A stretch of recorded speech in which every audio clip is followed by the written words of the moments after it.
लेकिन क्या मोहम्मद मोइन आगे भी जो अतिक्रमण की जो कार्रवाई है वो जारी रहेगी? आप बता रहे हैं कि प्राथमिकता पहले ये है कि हालात पहले सामान्य हो जाएं, उसके बाद ही अब कोई एक्शन लिया जाए, लेकिन क्या आगे ये मानकर चलें कि जो अवैध निर्माण यहाँ पर करा के रखा हुआ है लोगों ने, उस पर अब सख्त एक्शन और देखने को मिलेगा? इधर कर लीजिए, इधर। देखिए बिल्कुल कल वहां पर आपको बताएं कि ये जो चौमू कस्बा है, तस्वीरों के जरिए आपको समझाना चाहेंगे कि देखिए ये जो चौमू पूरा कस्बा है, तहसील है, यहाँ पर कल सुबह से जो इस लोकल बॉडी है, साथ ही आप ये भी बताइएगा कि पुलिस की तरफ से अभी एहतियातन क्या वहां पर लोगों को जमा होने नहीं दिया जा रहा है? क्योंकि इस बीच तस्वीर भी हमने देखी कि आपको वहां से हटाने का प्रयास किया गया, तो क्या एहतियातन ये भी कदम उठवाए जा रहे हैं अभी मोहम्मद मोइन? बिल्कुल, पहले आपको कल की घटना के बारे में बताते हैं कि जो चौमू कस्बा है, तस्वीरों के जरिए दिखा करके समझाने की कोशिश करते हैं। यहाँ पर कल जो लोकल बॉडी है उसकी तरफ से अतिक्रमण हटाए जाने की कार्रवाई शुरू की गई। अतिक्रमण हर जगह से हटाया जा रहा था। जिस मस्जिद को लेकर विवाद है, वहां भी जब टीम पहुंची तो वहां बाहर पत्थर लगा हुआ था। मस्जिद के लोगों ने एतराज जताया, पुलिस ने बातचीत की। उसके बाद मस्जिद के लोगों ने जो है वो साफ तौर पर कहा कि हमें थोड़ा मौका दिया जाए, हम शाम तक, रात तक जो बाहर पत्थर लगे हुए हैं जो अतिक्रमण के दायरे में आता है उसको हम खुद ही हटा लेंगे। उसके बाद जो है रात को पत्थर हटाने के नाम पर वहां पर पत्थर तो हटाया गया, लेकिन लोहे की बैरिकेडिंग लगानी शुरू कर दी गई, जिस पर स्थानीय लोगों ने एतराज जताया। उन्होंने पुलिस को खबर दी, पुलिस रोकने पहुंची तो वहां पर पुलिस टीम का विरोध किया गया, पत्थरबाजी की गई, बवाल किया गया।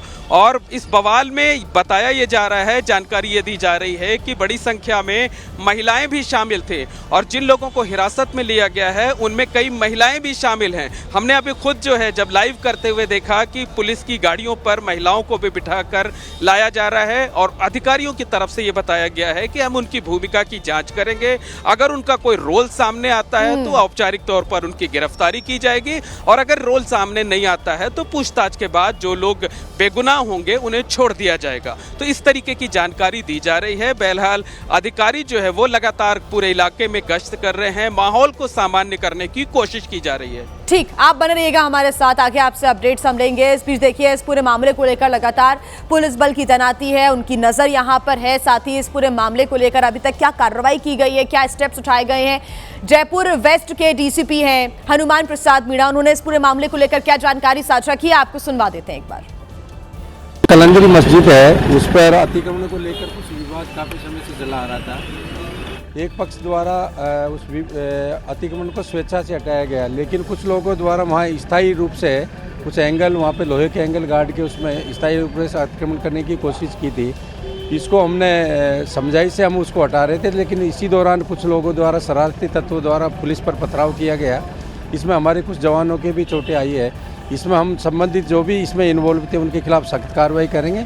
फिलहाल यहाँ पे पूर्णतः शांति है, जाब्ता पूर्णतः तैनात है। तो फिलहाल जो प्राथमिकता है वो यही है कि शांति एक बार बहाल हो जाए, उसके बाद ही कोई जो कार्रवाई है उसको आगे बढ़ाया जाएगा। मोहम्मद मोइन हमारे साथ लगातार जुड़े हुए हैं। मोहम्मद मोइन, यहाँ पर अधिकारियों की तरफ से यही कहना है कि प्राथमिकता हमारी है कि अभी शांति ऐसे ही बहाल रहे, क्योंकि अभी स्थिति सामान्य नजर आ रही है जैसा कि आप भी तस्वीरों में दिखा रहे हैं, लेकिन वो लोग बख्शे भी नहीं जाएंगे जिन्होंने माहौल बिगाड़ने की कोशिश की, स्थायी रूप से यहाँ पर जो अतिक्रमण है उसको करने का प्रयास किया, और ऐसे में और सख्ती यहाँ पर अब आने वाले समय में देखने को मिलेगी। ये क्योंकि कहीं ना कहीं मनमानी और किसी की शय पर किया गया कार्य हो सकता है और साजिशन इस प्रकार के काम को अंजाम देने का ये कहीं ना कहीं प्रयास लग रहा है। मोहम्मद मोइन जी बिल्कुल, देखिए निश्चित तौर पर कहा जा सकता है कि एक तरफ जहां माहौल को सामान्य करने की कोशिश की जा रही है, हालात को सामान्य करने की कोशिश की जा रही है, वहीं दूसरी तरफ उपद्रवियों की धरपकड़ भी। मैं रोकना चाहूंगी मोहम्मद मोइन आपको। हमारे साथ जयपुर की सांसद मंजू शर्मा जी जुड़ गई हैं फोन लाइन पर।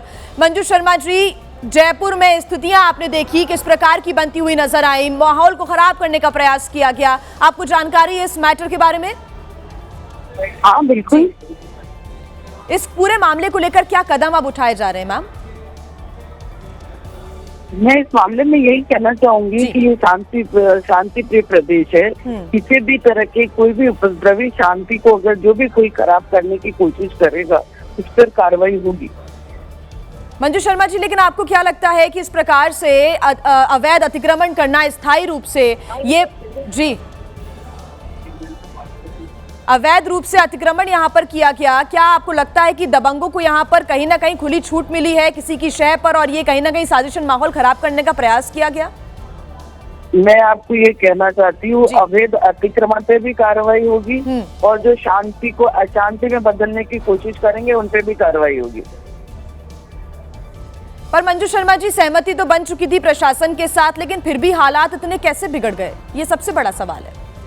तो जांच का विषय देखते हैं, क्या बात रही है वो तो करेंगे। लेकिन मंजू शर्मा जी, सभी से बातचीत भी हुई, पुलिस के द्वारा कार्रवाई भी यहाँ पर शांतिपूर्ण तरीके से की जा रही थी, लेकिन फिर भी माहौल को खराब करने का प्रयास किया गया। ये बहुत जरूरी है ऐसे मामलों में गंभीरता दिखाना, संवेदनशीलता दिखाना। बिल्कुल, सरकार बिल्कुल गंभीर है इस तरीके के किसी भी घटना के ऊपर, और ये जो हुआ है इससे भी सीरियस है, इससे भी कार्रवाई हो रही है और सख्त कार्रवाई करेंगे। जयपुर वासियों के लिए क्या संदेश देना चाहेंगी आप? जयपुर वासी क्या, मैं पूरे प्रदेश के लिए संदेश देना चाहती हूँ कि कहीं भी अतिक्रमण और जो भी कोई अशांति फैलाने वाले तत्व हैं उन पर कार्रवाई होगी।